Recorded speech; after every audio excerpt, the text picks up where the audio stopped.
নমস্কার, আমি পল্লব মণ্ডল। পল্লব মুভি ল্যাবে স্বাগতম।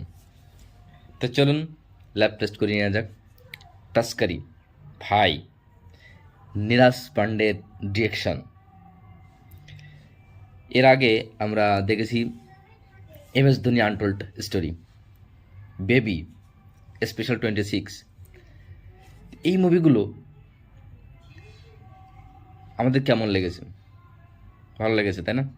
স্টোরি লাইন কীভাবে স্মাগলিং হয় মুম্বাই এয়ারপোর্টের মাধ্যমে সেটা দেখানো হয়েছে, এবং কাস্টম অফিসার সেটার বিরুদ্ধে কীভাবে স্মাগলিং যাতে না হয় সেটা কীভাবে ব্যবস্থাপনা নেওয়া যায় সেটা দেখানো হয়েছে খুব ভালোভাবে।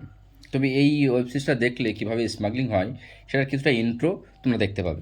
এই সিরিজে তিনজন মেন ক্যারেক্টারে আছে। তো ফার্স্ট মেন ক্যারেক্টার হলো ইমরান হাশমি, অর্জুন মিনা নামে রোল করেছেন। আর বাকি দুইজন আছে, তারা খুব ভালো অভিনয় করেছে। এই যে স্মাগলিং, বিশাল বড় একটা সিন্ডিকেট। তো এই সিন্ডিকেটের যে মেন ভূমিকায় যে মেন মাথা, সে হচ্ছে শরৎ কেলকার। অর্থাৎ এখানে কিন্তু বড়া চৌধুরী নামে আছে। সেই এই সিন্ডিকেটে কীভাবে আসলো, কীভাবে নেটওয়ার্ক তৈরি করলো সেটা দেখলেই বুঝতে পারবে।